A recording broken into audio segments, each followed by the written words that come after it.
Good afternoon, class. Another sad day in our lives.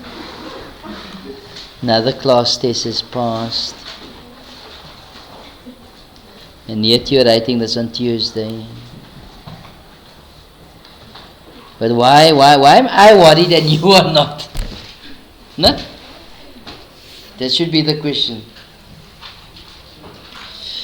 Right, let me show you how do you get 18 marks.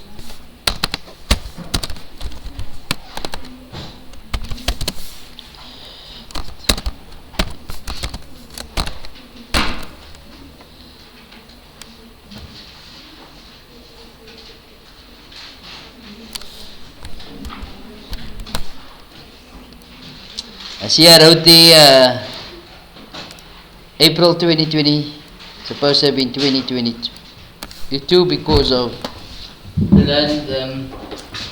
the group of 20 also wrote this class test. Okay, I can assure you they didn't get what you guys got. I can promise you that. But okay, they spoke to me, you guys don't. So I don't know. So let's do this.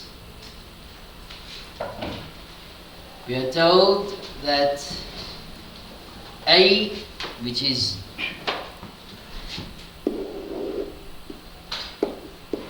two and A, and B, which is negative 4 and 1, are terminal points or end points of the diameter, with the center M being 1 and minus 1. Center of the circle. Determine the value of A and B. People, if that's a center, midpoint here. The midpoint formula.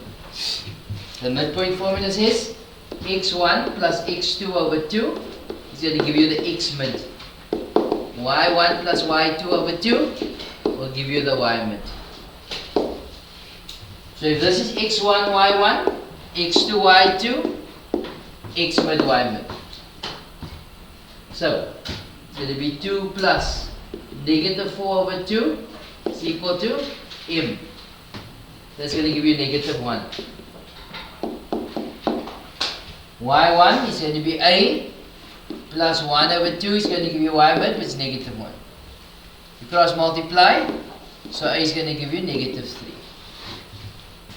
So there's your a and m value. Next question.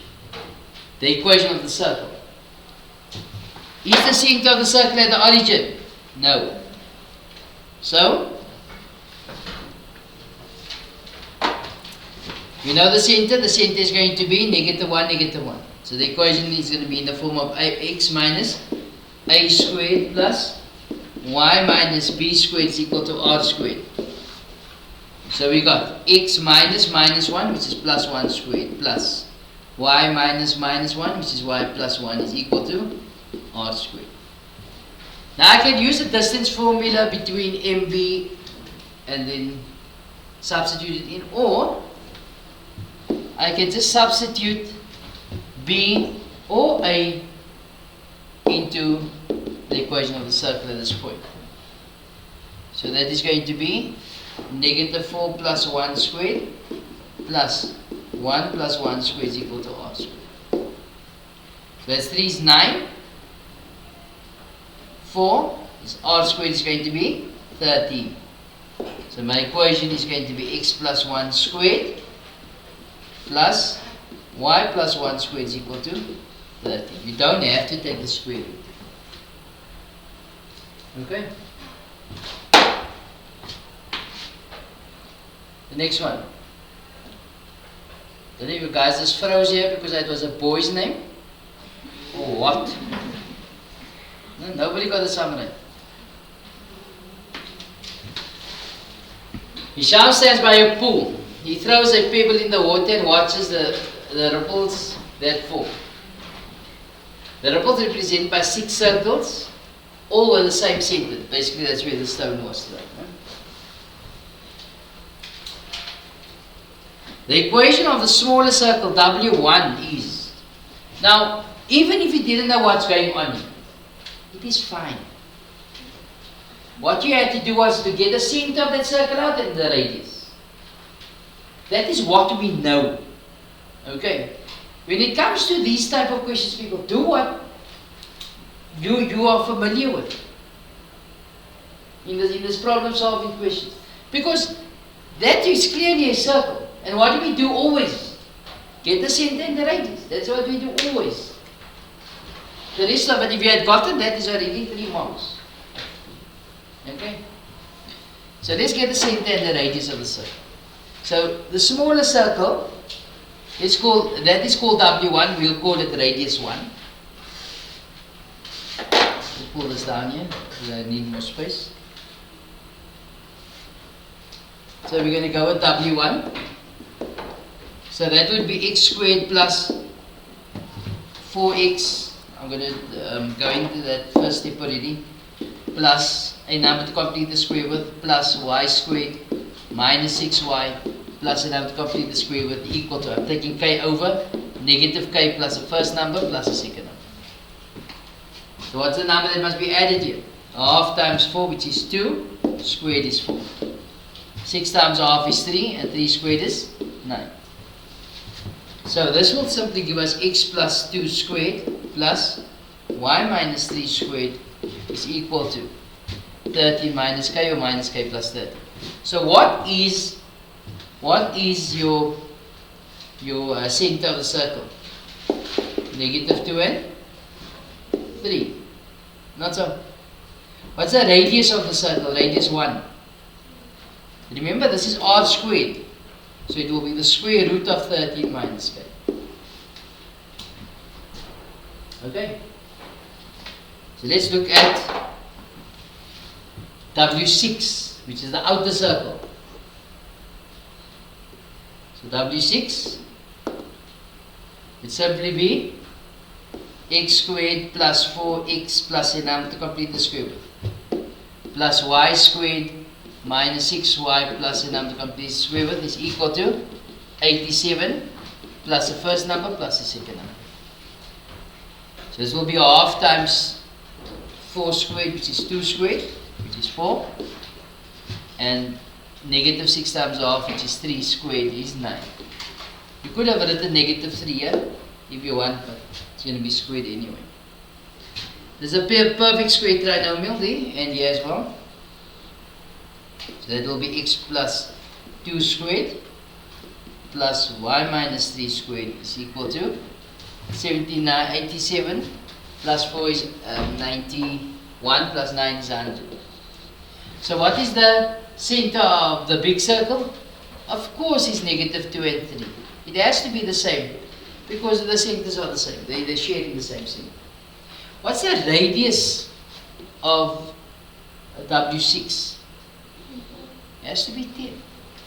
That gives you 3 marks. Now we get to what they're asking. If W6, now remember to solve for k, I must set up an equation. Okay. So we are told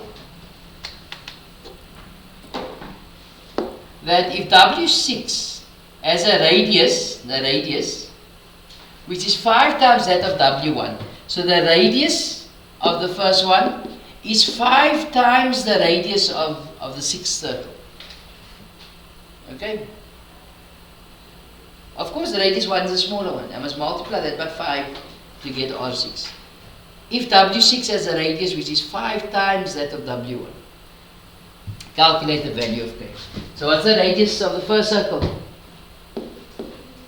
The root of 13 minus k is equal to R6, which is, that's the radius of the bigger circle, 10. So yes, it's a matter of solving for k. So I divide by 5 both sides, that cancels, it's the root of 13 minus k is equal to 2. Now what do I do? Square both sides. So it's 13 minus k is equal to 4. So k is equal to 13 minus 4 is 9. Okay, there's your other 2 marks. One for setting up the equation properly, and one for getting the value for k out to be 9. Okay, next. Our favorite? Okay, then again, all is our favorite, no?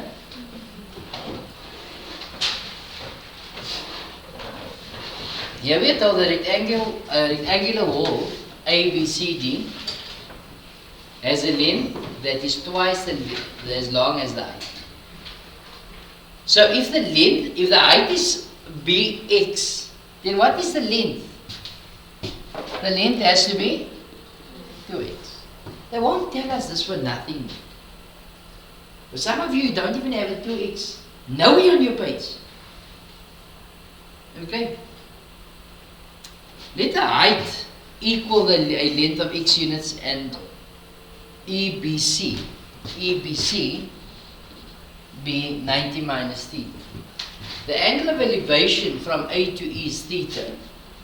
The angle is going up. Find the length of BD. BD.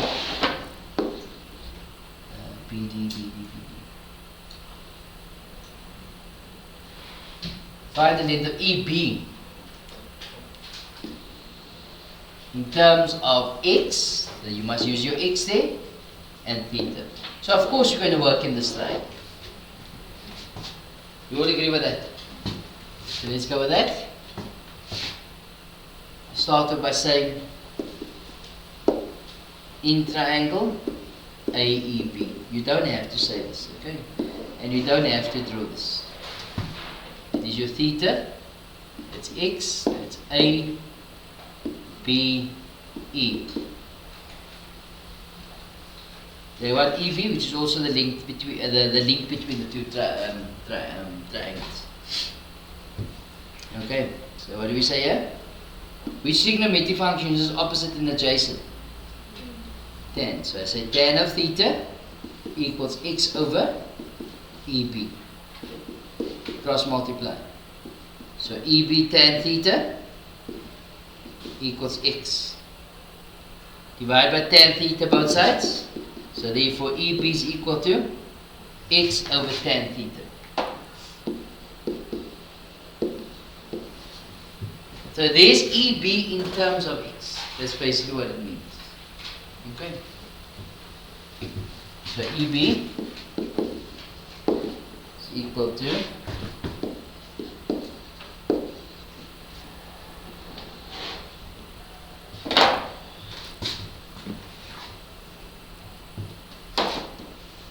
now 3.2. In question 3.2 the question says prove that EC is equal to that. So I need to use EC. Alright, so let's go. Let's see with EC. Right, here's EC. EC is only in this triangle. So I have to work in that triangle. Okay?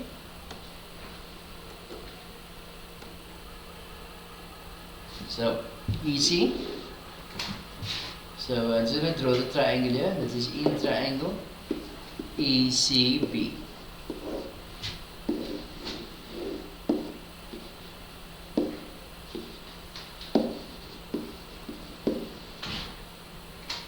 Remember this length was calculated as x over tan theta.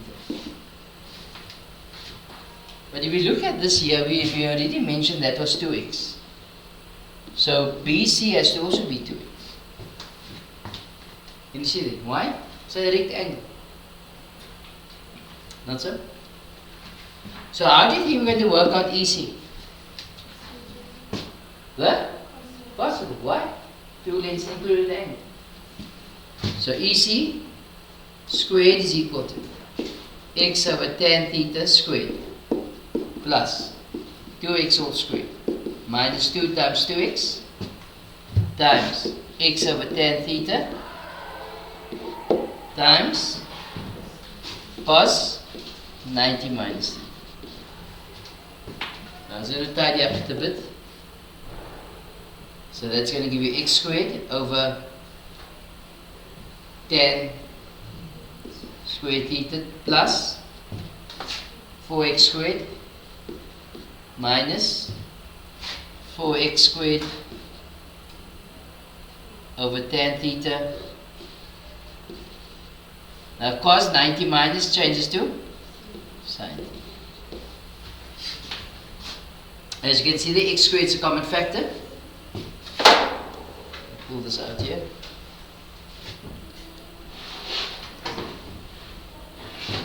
As we know, x squared is a common factor. So this is 1 over tan squared that I'm left with here, okay? But 1 over tan is equal to what? Cos over sine. So it's going to be cos squared theta over sine squared theta. Plus, I took x squared out there, so I'm just left with 4. Minus, I took x squared out of there. So tan can be written as sine over cos. But 1 over that is going to be cos over sine.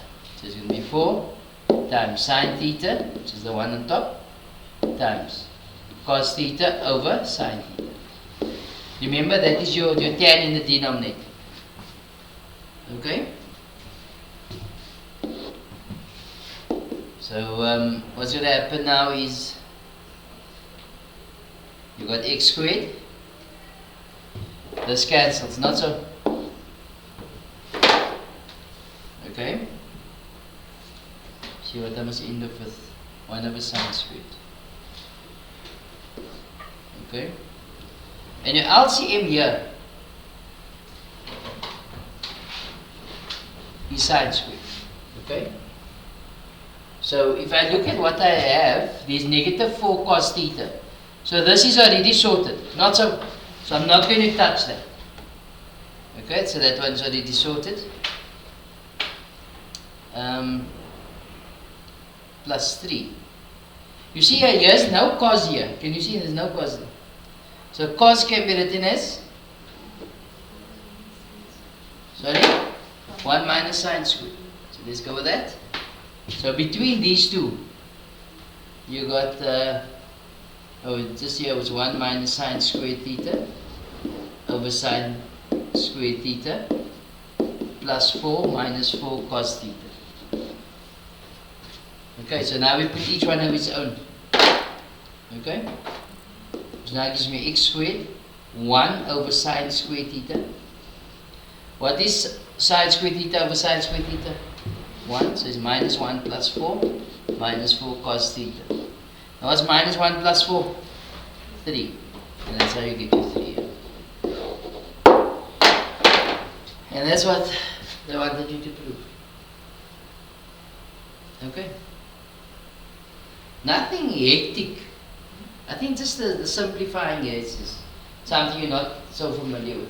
But it's not something that is impossible to do. Yes? So can you show us how you get the 3 on the first? Sorry? How you get the 3 when you do it all the The first? 3? Yes.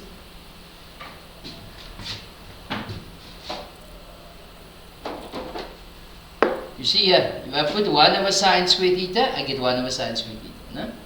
Minus sine squared theta over sine squared theta will be negative 1. That's all. You got that part? Huh? Oh.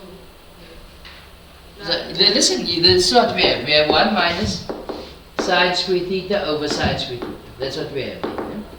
So what I do is I want to simplify, so I put each one over its own. So that's 1 over sine squared theta minus sine squared theta over sine squared theta. Now nothing can happen here. And that cancels the u. And then now, of course, minus 1 plus 4 is 3. Okay? People, that is how you get 18 marks, okay? And I tell myself, yeah, I'm going to lose a few chocolates here, but not a chance.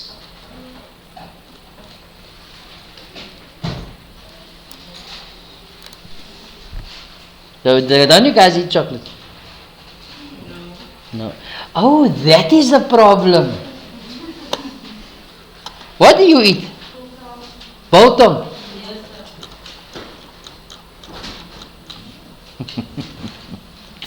All right.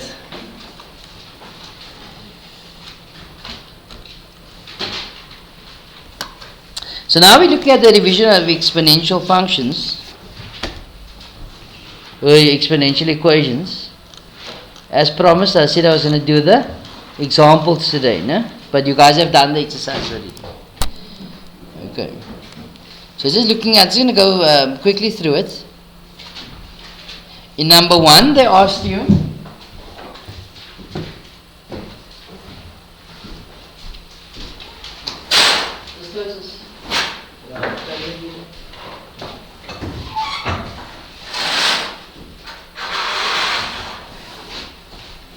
number 1, they asked you to solve for x.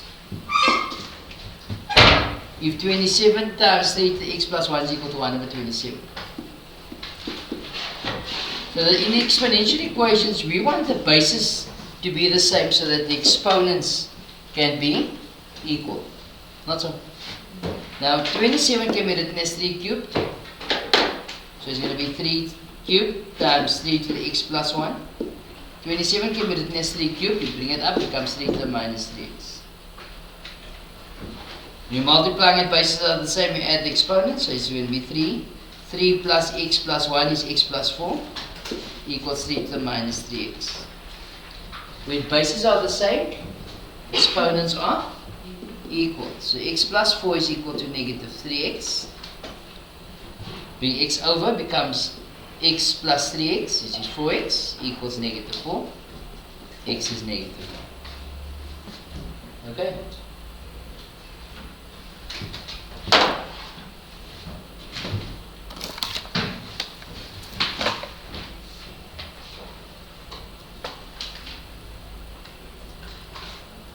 Let's go with number 2. There's the examples on page, what is this? Sorry? 59.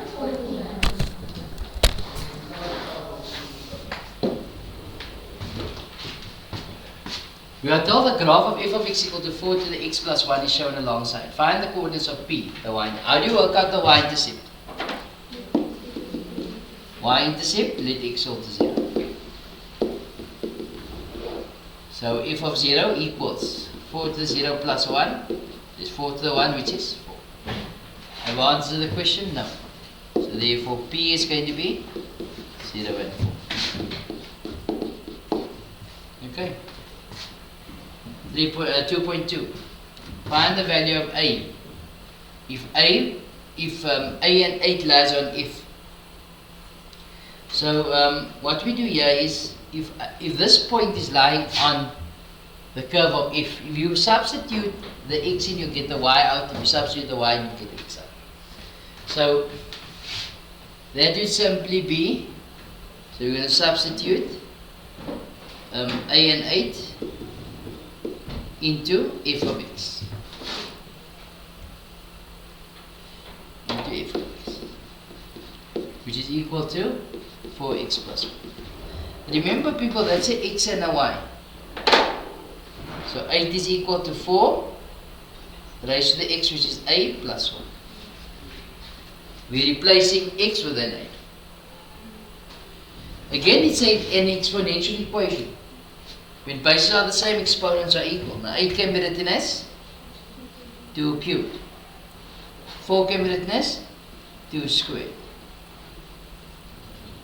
Okay. Which in turn now gives us 2 cubed is equal to 2 to the 2a plus 2. When bases are the same, exponents are equal. So therefore 3 is equal to 2a plus 2. We bring that 2 over, so it's 3 minus 2 is equal to 2a. So 2a is equal to 1. Divided by 2, so a is equal to 1. Okay. So a is half. Then in 3.3, the question says, write down the equation of G. The reflection of f in the x-axis. So, if something is reflected in the x-axis, y becomes negative. Okay, so the equation of f of x is equal to 4 to the x plus 1. Reflected in the x-axis, y becomes negative. So therefore, negative y is equal to 4 to the x plus 1. You all agree that f of x is the y. Okay, so negative y is equal to 4 to the x plus 1. What do we do now? Divided by negative 1 throughout. So y is equal to negative 4 x plus 1. And that's the equation of g of x. Now, they wanted the value of q as well. So if it's reflected in the x-axis, y becomes negative. So therefore q's coordinate is simply 0 and negative 4. Okay?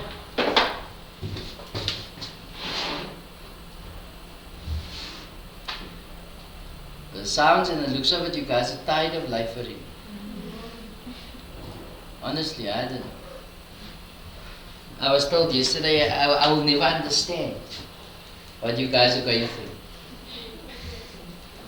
No? I was told yesterday. I will never understand. So I don't know, maybe I didn't do matric. We are told the graph of f and g are drawn in the figure alongside. G is the reflection of f in the y-axis. So if something is reflected in the y-axis, what happens? X becomes negative. X becomes negative. Then we are told that f of a to the x, 2 and 9, and p, which is p and 1 over 81, are points on f. Determine the value of a and p. So you see, this is the graph of f here, and this is lying on f, those 2 points. So to calculate one unknown, I need 1 point. And yes, I already have one known point there, which is 2 and 9. So we're going to substitute 2 and 9 into f of x. Okay. That's an x and a y. So 9 is equal to a squared. Now if you're going to apply the square root, it's going to go plus minus, not so. But this a will always be positive. That's condition for the exponential equation. A has to be positive. So therefore, a is equal to 3. That's to be positive. So there I got my a. So my equation of f of x reads f of x equal to 3 to the x. Okay? So now to calculate p, we're going to substitute p and 1 over 81 into f of x. The equation of f of x, which is defined as 3 to the x. You guys understand? So there's an x and a y again. So 1 over 81 is equal to 3 to the p. Again, an exponential equation. When bases are the same, exponents are equal. So I must get the bases the same. However, 81 can be written as what? 3 to the 4 equals 3 to the p. Now what do we do? Take 3 to the 4 up. So it's 3 to the negative 4 is equal to 3 to the p. Therefore, p is equal to negative 4. Okay? You have negative 4 and you got the 3. Alright?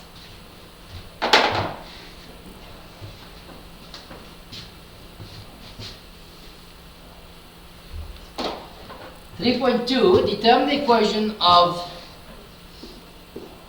g in the form of y equals. Now, if you're going to look at the equation of g of x, what's the relationship that exists between g and f? Not the inverse, no. Reflection in the y-axis. So if something is reflected in the y-axis, what happens? X becomes negative. So now remember, f of x is 3 to the x. So therefore g of x is equal to 3 to the minus x, or 1 over 3 to the x. Either one of that will get you more. Okay.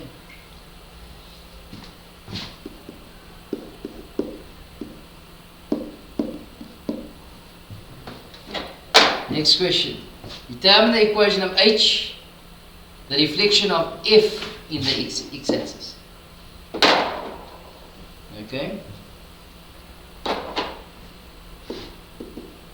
So what's the equation of, so if something is reflected in the x-axis, what's the rule?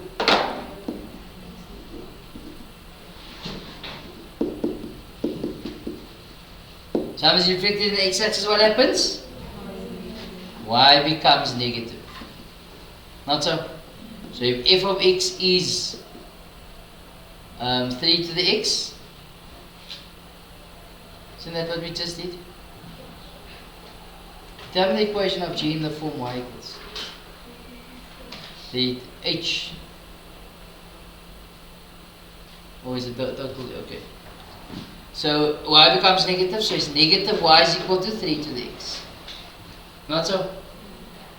So divide by negative y, negative throughout, so it's negative 3 to the x, and that is your h of x squared. Okay. Any confusion here? You just okay. And then you have to do exercise 1. Is that correct? Exercise 1 was on page 50.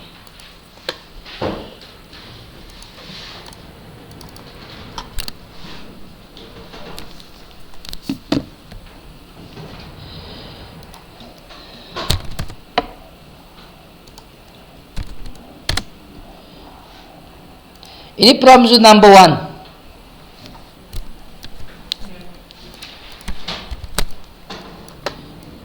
You get them all right.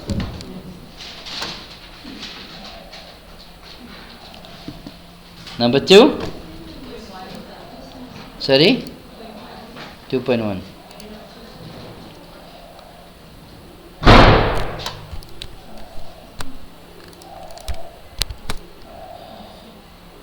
That's 6.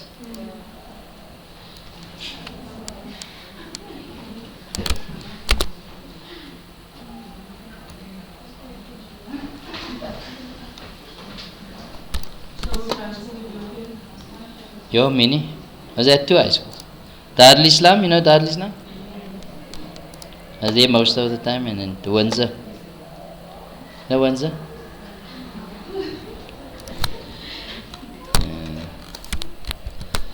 They also thought I was a bit weird when I did a lot of maths and stuff like that.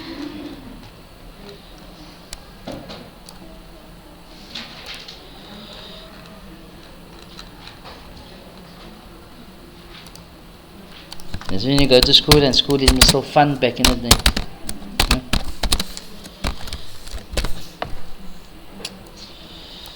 But yeah.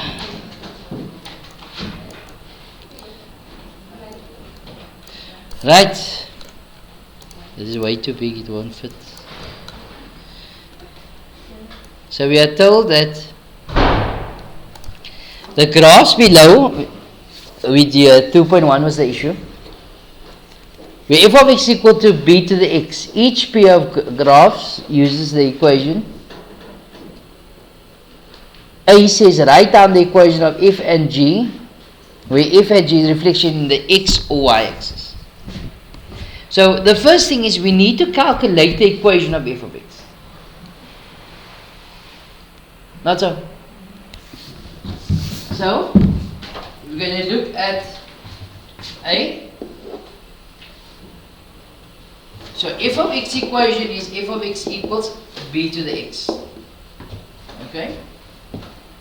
Is there a point that is lying on f of x that I can use? Yes, which is what? Negative 3 and 1 over 125. Why couldn't I have used the other one? There's one unknown in that coordinate, which is A. Remember, that's a x and a y. So 1 over 125 is equal to b to the minus 3. Not so? Now 125 can be written as 5 cubed. If I bring it up, it becomes 5 to the minus 3.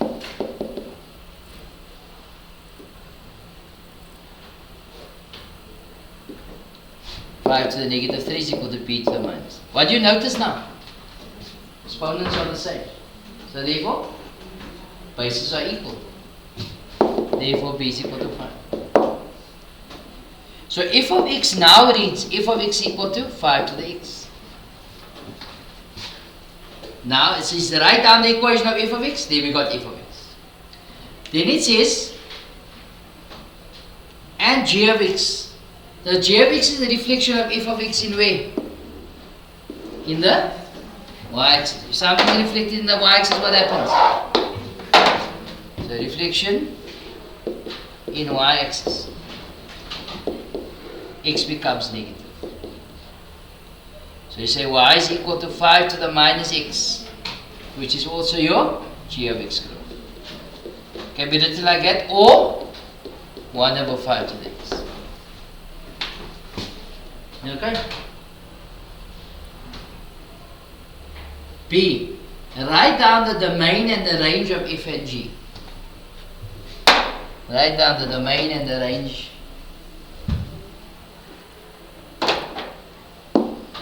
So the domain of f, the range of f. So f of x in this graph here. So what do you notice about this graph? Does it exist at negative infinity? Yes. Positive infinity? Yes. So x is an element of all real numbers. Let's talk about the range. Does this graph exist at negative infinity? Where does it start existing? The 0 onwards. So y must be more than 0. Let's look at the domain and the range of g of x. Let's look at g. Does this graph exist at negative infinity on your x? Yes. Positive infinity? Yes. So x is an element of all real numbers. Does this graph exist at negative infinity on your y? Where does it start existing at? 0 onwards. So y must be more than 0. C. Yes. Yeah, in this case.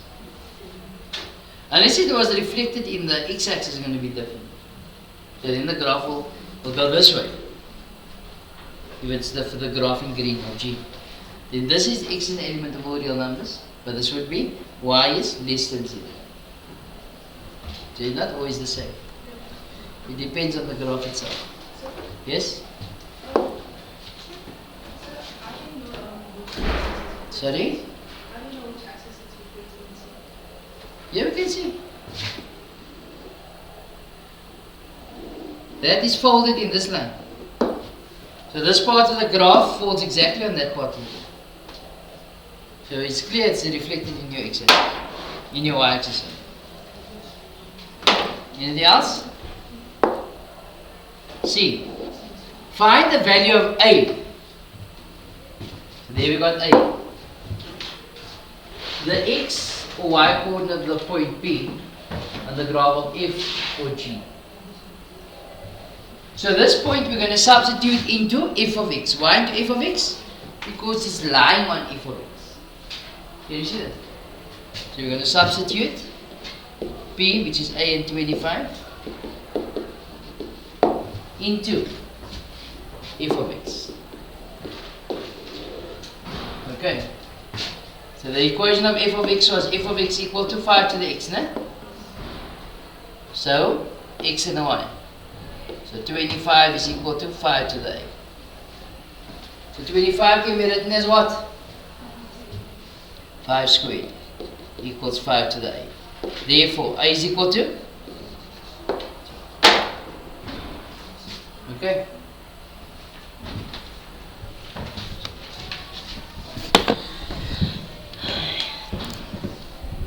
Any other problems with this exercise?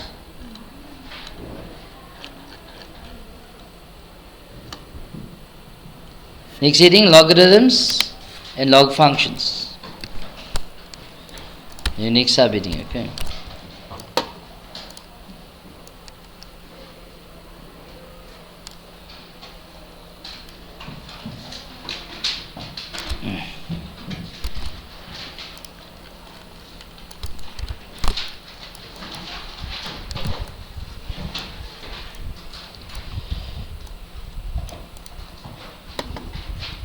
Write that down. A couple of definitions.